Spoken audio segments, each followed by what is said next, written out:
बोलिए सियावर रामचंद्र जी की जय। एक बार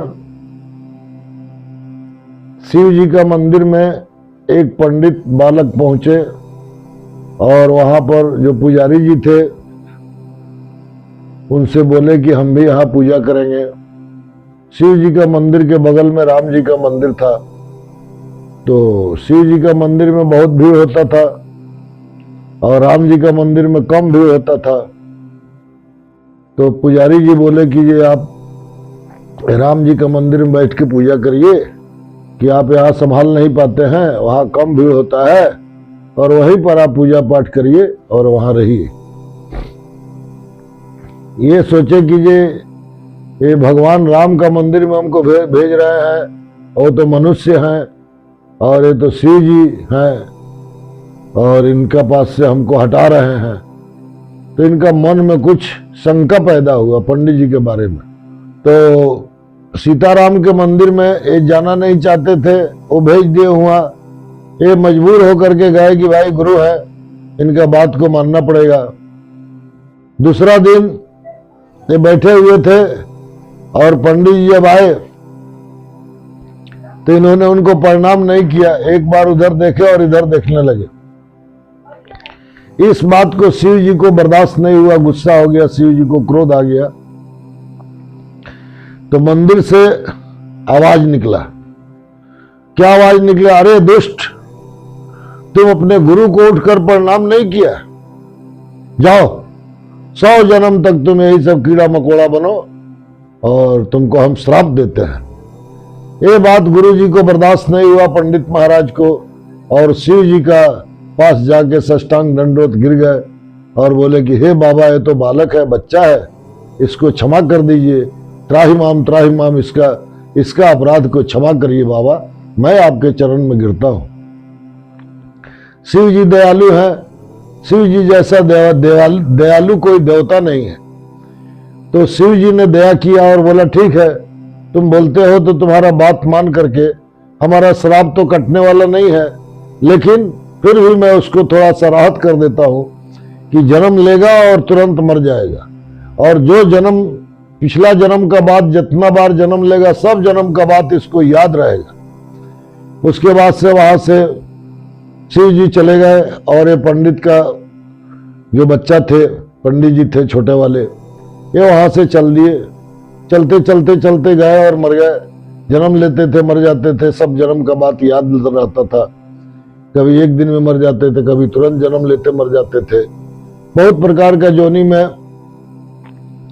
99 जोनी तक ऐसे ही जन्म लेते रहे, मरते रहे। फिर लास्ट 100वां जोनी में ये ब्राह्मण का रूप जन्म लिए, ब्राह्मण बन करके, और कुछ बड़ा हुए तो ये चलते चलते पहुंच गए लोमस ऋषि के आश्रम में।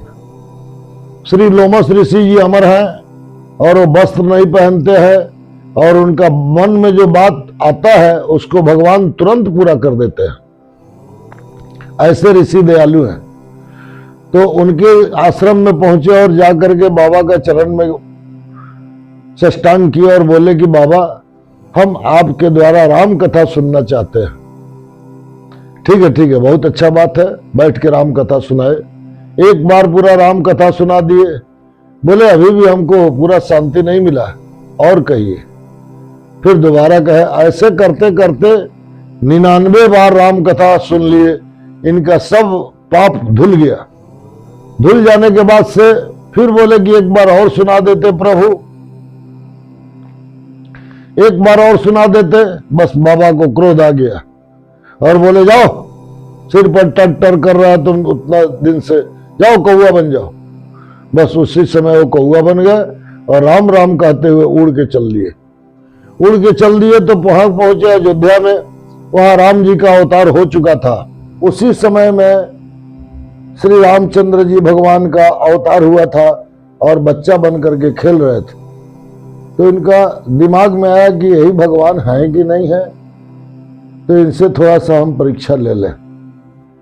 तो जो खेल रहे थे खिलौना ले करके, और भगवान कुछ खाते थे तो देख के हंसते थे काग भुसुंडी को और जूठा फेंक देते थे, तो काग भुसुंडी लेकर के खा लेते थे। ऐसे खेलते खेलते खेलते खेलते एक दिन उनका खिलौना को लेकर के भागते गए। भगवान अपना हाथ बढ़ाते गए बढ़ाते गए बढ़ाते गए, सब जगह घूम लिए, देखते हैं कि थोड़ा दूरी पर भगवान का हाथ है और थक गए तो आकर के भगवान के पास गिर करके ढिमला गए। भगवान मुंह खोले जब तो उनका मुंह के अंदर ये समा गए, श्वास द्वारा खींच लिए भगवान।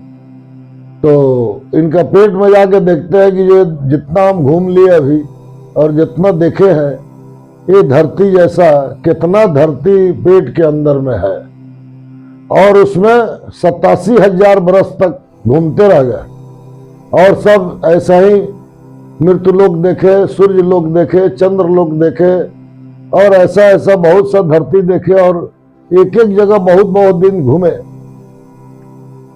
फिर जब बाहर निकलते हैं देखते हैं भगवान वैसे ही खेल रहा है और मेरे को देख के हंस रहा है।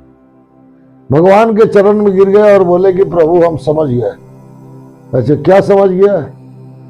तो हम समझ गए कि आप पार ब्रह्म परमेश्वर हैं और जो इधर नहीं है वो आपका पेट के अंदर सब कुछ है। तो ठीक है, जब समझ गया तो तुमको हम अमर बना देते हैं और मनुष्य बना देते हैं। नहीं हमको इसी में आपका दर्शन हुआ है, इसी जोनी में रहने दीजिए और हमको दया करके एक चीज दीजिए कि मैं आपका कथा बराबर कहता रहूं और लोगों को बताता रहूं, और भाई हमको कुछ नहीं चाहिए, आपके शरण में हम बराबर गिरा रहे। भगवान ने कहा यो मस्त, और वो कागभुसुंडी जी नीलगिरी पर्वत के ऊपर में जाकर के रहने लगे और वहीं पर सब देवता लोग आकर के भगवान का कथा सुनते हैं और रोज वो कथा कहते रहते हैं। बोलिए सियावर रामचंद्र जी की जय।